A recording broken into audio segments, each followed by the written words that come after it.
So the EcoBoost, well, the 15 EcoBoost is off the rack. Trans lines are done, oil change, trans fluid level set. Oh, I forgot to put something on. Yeah, I'm waiting on a condenser, so I will get that soon.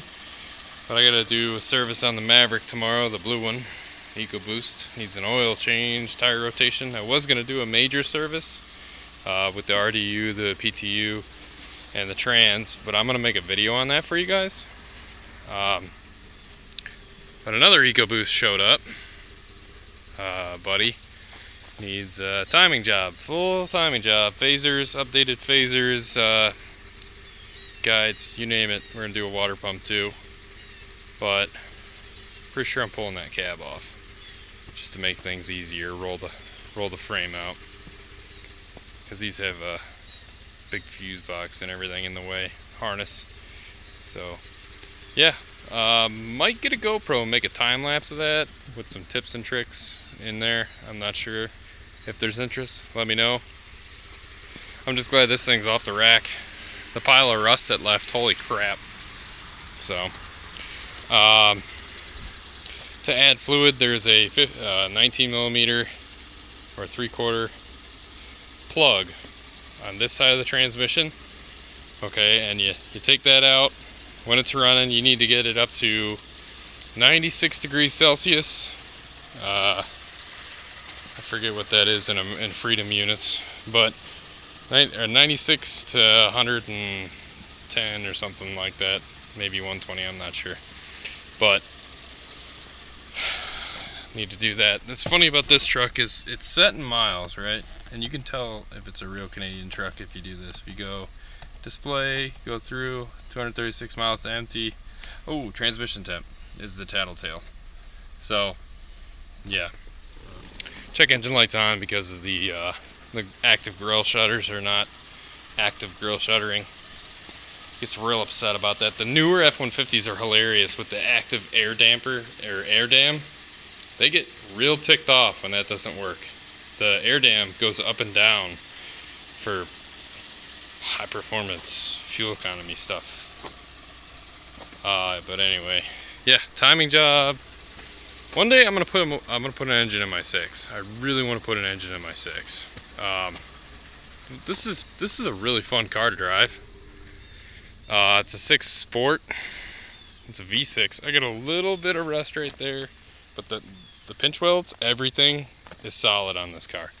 But it's a V6 5-speed front-wheel drive. I'd love to throw a set of headers on this thing. I already have the clear corners and stuff, but it's just a real fun little torquey front-wheel drive V6 to drive. It's so much fun.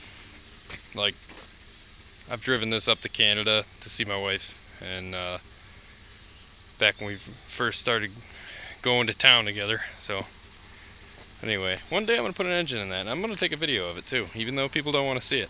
I like 3-liter Duratex. It's kind of what I kind of cut my teeth on. Escapes, that kind of thing. This is basically that in car form with a stick shift. Super fun, corners awesome.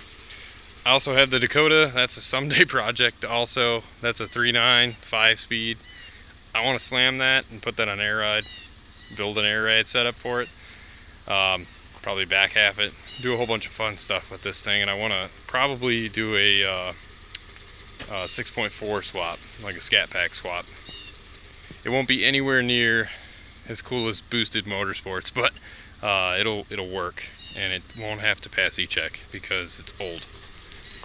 And then Rob's Ranger. It's a pretty cool Ranger. It's a 83 long bed, 0 rust, 0. Was a stick shift truck. He kind of, I don't think he's gonna do this project. If anybody's interested in this, you can PM me, because it's for sale. It comes with a lot of parts. There's a 2.5 in there with a transmission. There is a Crown Vic transmission 4R70W in there that has upgraded shift kit in it. There is, I think there's a stick shift Ranger transmission and whole Ranger wiring harness that comes with this, because the goal with this truck was we were going to build a single overhead cam 2.3 little, like, not a drag truck, but just a fun truck to drive. Because this truck is not OBD2, we wanted to be able to use like Mega Squirt or HP tuners to tune this truck. Probably HP tuners. So we gutted a 98 Ranger. That's where the 2.5 is from. And we gutted it. And what we were going to do is put that harness, hide it in the 83 dash, and make it like all work, and gut what we didn't need, and make it a budget kind of sleeper-esque. You know, 2.3 is not that fast, but we're going to boost it. It's got a whole turbo setup. He's got turbos for it. He's got a turbo manifold. He's got all the goods for this thing. He even has, this has Ranger Station drop beams in the front, and it has an 8.8 out of an Explorer disc brake in the rear. And currently has a mini spool. Not good for driving to town with.